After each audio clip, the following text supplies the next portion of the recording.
Welcome to This Explainer. Today, we're diving into a case that absolutely shattered the golden illusion of post-war Hollywood. We're looking at an 80-year-old unsolved mystery that completely exposed the dark underbelly of a city built on dreams. It's a haunting story of lost innocence, police corruption, and, quite frankly, true evil. Let's get right into it. Okay, let's dive into this by setting the scene. Picture this, it's the morning of January 15, 1947 in Los Angeles. Specifically, we're in the normally quiet, peaceful residential neighborhood of Leimert Park on South Norton Avenue. The city is booming post-World War II, there's all this optimism in the air. But on this particular crisp morning, that peace is about to be shattered in literally the most horrific way imaginable. So around 10 a.m., a local mother named Betty Bersinger was just out for a simple morning walk, pushing her 3-year-old daughter along the sidewalk. And as they passed a vacant lot, Betty spotted something unusual resting in the weeds just a few feet away. She stumbled upon a horrifying discovery that would soon bring the LAPD swarming and, honestly, shock the entire world. Part 1. A gruesome discovery. The crime scene that baffled the LAPD. And this brilliantly illustrates the stark contrast to that morning. I have to warn you, the reality of this crime scene was unimaginably brutal. At first glance from the sidewalk, Betty actually thought she was just looking at a discarded, broken mannequin resting out there in the lot. But the reality was far, far worse. It was the mutilated body of a 22-year-old woman named Elizabeth Short. She was completely naked, and most terrifyingly, she had been cleanly bisected. Her body was sliced completely in half right at the waist. Let's look closely at the anomalies of this crime scene, because they're deeply, deeply unsettling. The upper and lower halves of her body weren't just tossed there, they were intentionally placed about a foot apart. Her arms were raised above her head in this grotesque, posed, almost doll-like position. Her face had been slashed from the corners of her mouth to her ears, creating what's known as a Glasgow smile. The killer had even carved cuts that looked like a tic-tac-toe pattern into her flesh. But the massive clue here, she was almost completely drained of blood. The fact that the body had been washed, combined with this total lack of blood at the scene, strongly indicated to police that she'd been bound, likely tortured, and murdered somewhere else entirely before being dumped there. The official medical cause of death was recorded as cerebral hemorrhage and shock, which was the direct result of these brutal, sadistic injuries. The sheer level of calculation and absolute cruelty exacted by whoever did this remains one of the most chilling aspects of the whole investigation. Section 2. The girl behind the myth. Who was Elizabeth Short? Before the media circus descended and the tabloid frenzy totally took over her narrative, we really have to remember that Elizabeth was a real person. She wasn't just a sensational headline. She was a vulnerable dreamer searching for her place in the world. The press posthumously gave her the nickname the Black Dahlia. It was a catchy play on the 1946 film The Blue Dahlia, mixed with her striking dark hair and her habit of wearing sheer black clothing. But we need to strip that tabloid caricature away. The real Elizabeth, known to her friends as Beth or Betty, was asthmatic, she was actively grieving the loss of her fiancé, and she was simply seeking an escape. Her early life was defined by a lot of tragedy and instability. Born on July 29, 1924 in Hyde Park, Boston, she was just 5 years old when her father, Cleo, completely abandoned the family by faking his own suicide, so she was raised by her single mother, Phoebe. And on top of that, Beth suffered from asthma so severe she had to spend her winters down in Florida just to breathe. Then came a devastating heartbreak. She got engaged to an Air Force pilot named Joseph Gordon Fickling, but tragically he died in a plane crash in 1945. Heartbroken and drifting, she headed further west. She really was a dreamer in a city full of broken promises. Elizabeth had this classic 1940s glamour, the arched eyebrows, pale skin, full lips. She loved movies and desperately wanted to be a star.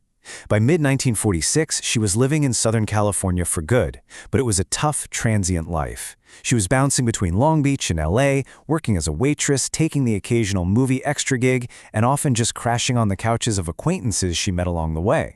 Section 3. The Lost Week. 6 Days of Unknowns. Let's move to and see how this builds up to the absolute most baffling part of the entire investigation, the missing days leading up to her death. On January 9, 1947, she caught a ride from San Diego to Los Angeles with a 25-year-old married salesman named Robert Red Manley. At 6:30 p.m., Red drops her off at the Biltmore Hotel in downtown LA. She told him she was meeting her sister Virginia there, but actually that was a lie. Her sister lived up in Oakland. Red waited in the lobby for a bit, but eventually took off.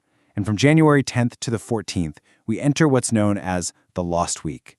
6 days of unverified sightings before her body is discovered on the morning of the 15th. Her final days are just a complete mystery. Naturally, during that lost week, there were whispers and rumors everywhere. People claimed they saw her at different bars and nightclubs. Some reports said she looked frightened or that she was seen crying. One acquaintance even claimed Elizabeth explicitly mentioned being terrified of someone. But the frustrating thing is concrete evidence remains incredibly scarce. None of these sightings ever provided the LAPD with a single solid lead.